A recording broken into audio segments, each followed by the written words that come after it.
wabarakatuh. My name is Nurul Hazani binti Maisha. My matric number is 2020 at 27182. Now I'm gonna introduce to you what is Spanish flu. Influenza pandemic of 1819 to 1919, also called Spanish influenza pandemic or Spanish flu, the most severe influenza outbreak of the 20th century and, in terms of total number of deaths, among the most devastating pandemics in human history. Influenza is caused by a virus that is transmitted from person to person through airborne respiratory secretion. An outbreak can occur if a new strain of influenza virus emerges against which a population has no immunity.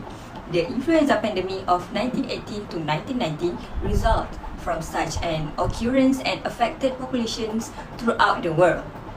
An influenza virus called influenza type A, subtype from H1N1, is now known to have been the cause of the extreme mortality to this pandemic, which is result in an estimated 25 million deaths.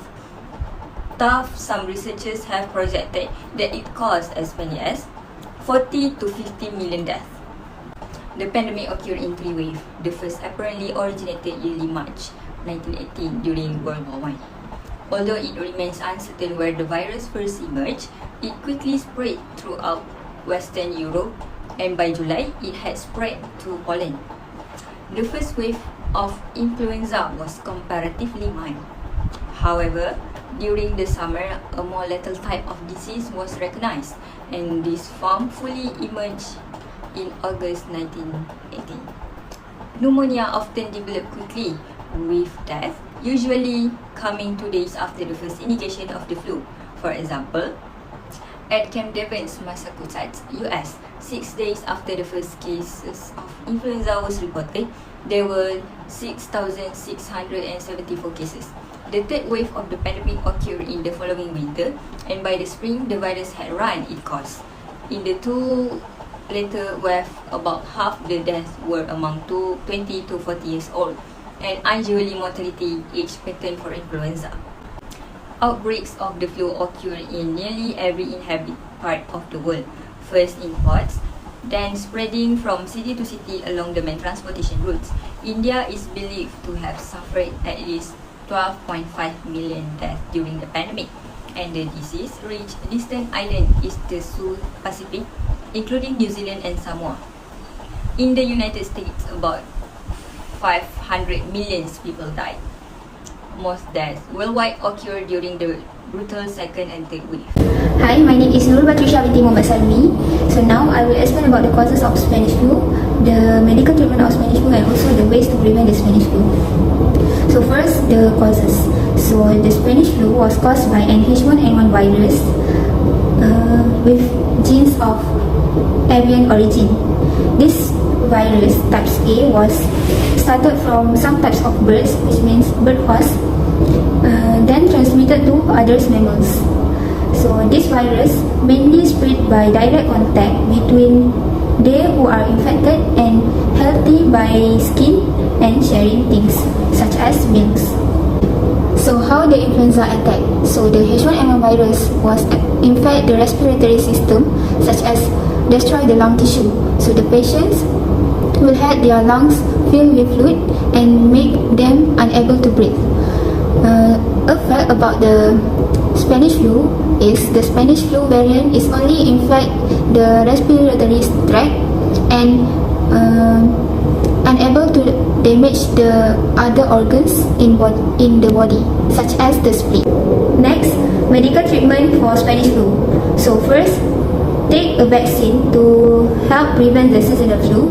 Second, take drugs such as amantadine and aspirin. Third, take antibiotics to treat the secondary bacterial infections. And lastly, ventilators and intensive care units. So this is the way to prevent the Spanish flu from spreading. So first, wash your hands frequently and completely by using soaps, especially after you go out and hold things. Second, wear mask and gloves. This is highly encouraged for those who have symptoms to cover their coughs and sneezes. And last, avoid contact. So avoid going to crowded places and do not sharing foods and drinks if you have the symptoms. That's all from me. Assalamualaikum warahmatullahi wabarakatuh. My name is Sarah Adiana binti Harman and my student ID is 2020452018 and I will be explaining on the symptoms of the Spanish flu. Okay, so for the symptoms of the Spanish flu is quite similar to a regular flu. However, a Spanish flu symptoms is much more severe and it requires immediate attention. So one of the symptoms of Spanish flu is a sudden and sometimes very high fever, dry cough, headache and body aches, sore throat, chills, a runny nose, loss of appetite, and extreme tiredness or fatigue. So what were the complications of the Spanish flu? As a result of having the Spanish flu, many of the patients died from pneumonia and other respiratory illness.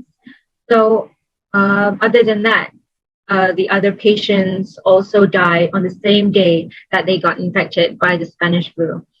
And how was the Spanish flu diagnosed? During that time, there is no modern technology, and thus there were no tests or other ways to diagnose the Spanish flu. So the healthcare providers, such as doctors and nurses, had to rely on reported signs and the symptoms of Spanish flu. So that's all from me. We will continue on the causes and the cure for Spanish flu. Thank you. Assalamualaikum warahmatullahi wabarakatuh. I am Nurin Awin Najwa binti Muhammad Anan from F4AS 120407. The topic I'm going to talk about today is the similarities and the differences of COVID-19 and influenza. First of all, there are some similarities between these two. The COVID-19 and influenza can cause a wide range of symptoms, ranging from no symptoms, asymptomatic, to severe symptoms. COVID-19 and influenza share many of the same symptoms. Some of the symptoms are fever, cough, sore throat, having headache, diarrhea, and even muscle pain. Next, I'm going to talk about some of the differences of COVID-19 and influenza. Although the COVID-19 virus and flu viruses are likely to spread in similar ways, the COVID-19 virus is more contagious than the flu virus. Furthermore, COVID-19 has been linked to more cases of super spreading than the influenza. This suggests that the virus that causes COVID-19 can quickly and easily transmit to many people, resulting in long-term dissemination. Most people who get the flu recover on their own within a few days to 2 weeks, but some people get severe side effects that require hospitalization. Some of these concerns have already been brought up several times. Secondary bacterial infections are more common when it comes to influenza than COVID-19. Diarrhea is more common in flu-stricken young children than it is in flu-stricken adults. That is all from me for the similarities and differences of influenza and COVID-19. Thank you.